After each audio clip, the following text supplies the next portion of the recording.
L'invité de la rédaction, c'est maintenant sur Média et merci de nous rester fidèles. Venir en aide aux couches vulnérables de la société, aux personnes vivant avec un handicap mental ou physique, aux sans-abri, aux personnes égarées ou démunies et la mission que s'est fixée l'association Help and Clean Mind au Sénégal. Depuis quelques années déjà et avec le soutien de volontaires engagés, l'organisation sillonne le pays pour apporter son aide à ceux qui en ont besoin. Une mission noble mais difficile car les défis à surmonter sont nombreux. Et pour en savoir davantage, nous sommes avec Monsieur Ibrahima Seck, président de l'association Help and Clean Mind. Merci d'avoir accepté notre invitation. Merci de nous avoir invités et on est honoré d'être là avec vous aujourd'hui. Monsieur Seck, dites-nous comment est née cette association, une initiative qui a commencé de manière anodine mais qui est ensuite devenue une habitude. Rappelons que vous travaillez dans l'architecture en bâtiment. Ce parcours rendait totalement improbable votre engagement dans cette cause.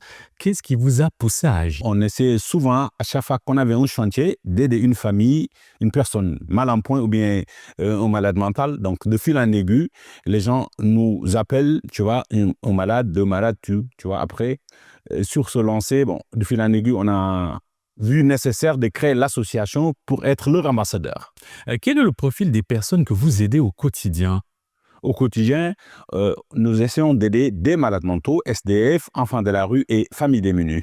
Comment vous identifiez ces personnes en détresse? Quel est le processus de signalement et d'intervention?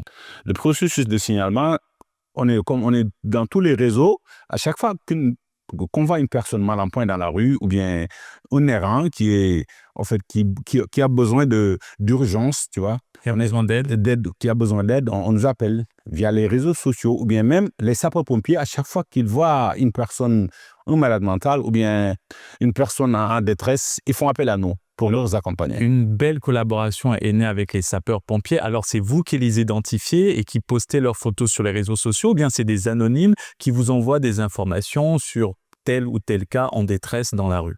C'est des anonymes.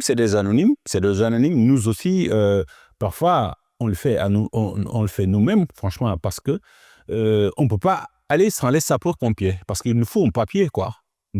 Après l'intervention, où sont transférées les personnes recueillies? Comment se déroule leur prise en charge, par exemple pour les personnes vivant avec un handicap mental ou des personnes tout simplement égarées?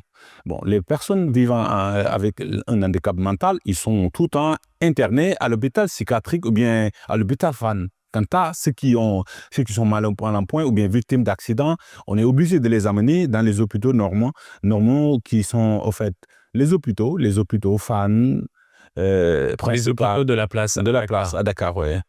Pourquoi ces personnes se retrouvent-elles dans cette situation, à la rue, sans aide? Quelles sont les principales causes? Les principales causes, on peut dire qu'en fait, certaines familles qui rejettent franchement leurs proches, ou bien il y en a qui préfèrent rester dans la rue, quoi, pour se libérer, ou bien ce sont des incompris. Tout le temps, donc ça se diffère, quoi, des personnes qu'on reçoit à chaque fois dans les rues. Lors de vos interventions, vous êtes parfois confronté à des situations extrêmes. Quels sont les plus grands défis et comment parvenez-vous à les surmonter quand vous êtes sur le terrain, ces situations extrêmes? Comme on a un peu d'expérience sur en fait les gens que nous aidons dans les rues, c'est chaque intervention a sa spécificité, tu vois. Donc on essaie déjà de régler l'urgence et d'appeler les sapeurs. À l'hôpital, on essaie de régler l'intervention et la suivi. Le plus souvent, quelles sont les principales urgences? Les principales urgences, par exemple, l'effet récurrent, c'est de voir une personne mal en point ou bien un malade mental victime d'accident. Tu vois, à chaque fois, s'il n'y a pas d'identité, les sapeurs ou bien les personnes secouristes, ils vont pas y approfondir, quoi. Nous, on vient en appoint pour au moins être l'accompagnant et aussi aider le gars sur la prise en charge, les médicaments et tout. Et après aussi pour l'identification, de voir ses parents ou bien pour ne pas qu'ils retournent. Justement, comment se déroule cette identification? Comment arrivez-vous à retrouver leur famille? Et lorsque ce n'est pas possible, lorsque vous n'arrivez pas à les retrouver, à qui sont-elles confiées? pour la recherche de famille, on a une plateforme sur les réseaux sociaux qui nous permet à chaque fois de prendre les informations et de les poster. Ce sont cette chaîne solidaire. Alors, c'est les internautes qui font ce travail de recherche avec vous. Surtout, on a même une page Facebook qui est trop populaire au Sénégal, qui s'appelle Trouvé ou perdu. On met tout le temps les indices là-bas, quoi. Et c'est ainsi que vous arrivez à retrouver leur famille. Mais lorsque c'est pas possible, à qui sont confiées ces personnes? Bon, lorsque c'est pas possible, comme nous le savons nous tous, il n'y a pas assez de centres adaptés pour les personnes, surtout vulnérables, à part les enfants. Donc, sur ce, on essaie de les repérer là où ils retournent pour pouvoir revoir à chaque fois, Pour effectuer un suivi. C'est ça. Pour pouvoir toujours, à chaque moment, les venir en aide. C'est ça. Et lorsque vous arrivez à retrouver ces familles, qu'est-ce qu'elles vous disent lorsque vous leur ramenez un proche perdu de vue depuis longtemps? Bon, Est-ce qu'elles l'acceptent? Oui, il y en a des familles qui sont réceptives, mais il y en a d'autres qui, en fait, franchement, ils rejettent leur responsabilité. Ouais, franchement, sur ce, bon, tu peux pas le blâmer, quoi, franchement, parce que parfois ils te disent qu'ils n'ont pas de sous, ils n'ont pas de place, ou bien, en fait, ils rejettent parce qu'ici, la plupart des personnes qui sont dans la rue, ils sont trop délaissés chez eux, quoi. Ils sont exclus de leur... Ouais, mais c'est ça. Alors, vous aidez de nombreuses personnes, certaines ont réussi leur réinsertion dans la société, mais est-il arrivé dans vos interventions qu'une personne que vous avez retirée se retrouve à nouveau dans la rue? Comment gérez-vous ce genre de cas? Sur ce genre de cas, on essaie de le repérer là où il est, parce que parfois, s'ils retournent dans la rue, ils ne sont pas fixes, ils changent de lieu. Donc, on essaie de le repérer, à chaque fois de venir faire le suivi, le donner à manger et d'essayer de chercher, parce que, comme au Sénégal aussi, le ministère de la Santé a une direction de santé mentale. On essaie d'avoir des moyens pour le sortir de la rue.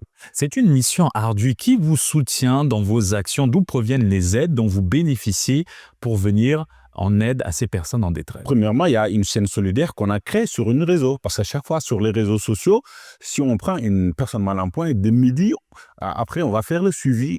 À 14h, on dira sur les réseaux, là, on est là. De même qu'aussi, il y a des sociétés qui nous aident ponctuellement. Parce que comme à chaque fois, on en a besoin, franchement. Alors, à ce moment où vous trouvez une personne, vous postez une annonce et la chaîne solidaire se met en place à travers des cotisations et des dons que vous recevez. Oui, parce qu'on y met à chaque fois une ligne de collecte ou bien on met un numéro. Donc, on essaie de leur dire que là, il y a urgence. Celui qui peut participer et tout.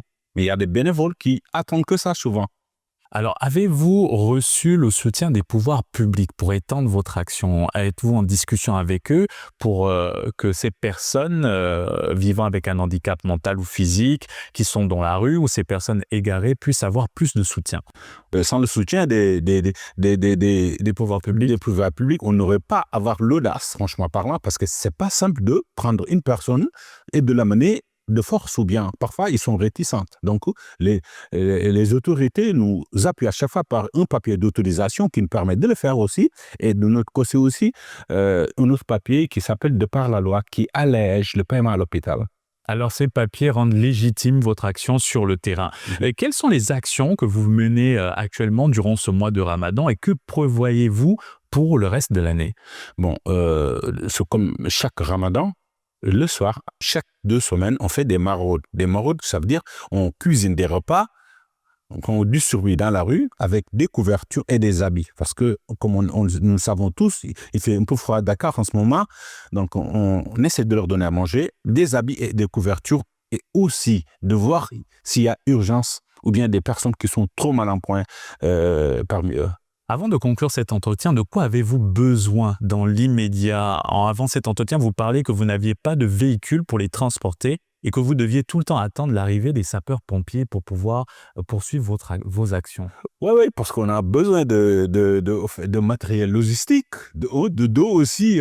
On a besoin de voix ou bien d'acteurs qui nous appuient sur la communication, surtout sur la sensibilisation, sur la santé mentale, parce que tout ceci est dû à la dégradation de santé mentale de certaines personnes qui sont dans la rue. Surtout de deux aussi, on en a besoin des pouvoirs publics pour qu'ils allègent, tu vois, au moins Le coût des bâtiments, le coût des médicaments et des médicaments Ouais. et l'accessibilité ou bien le nord à la stigmatisation de certaines personnes où on amène à l'hôpital et qu'on les refuse. Merci, Monsieur Seck, pour cet éclairage et bonne continuation Merci beaucoup. à votre association Help and Clean Mind Sénégal. Merci à vous aussi. Tiens, là. Et c'est ainsi que s'achève cette émission. Bonne suite des programmes sur Média.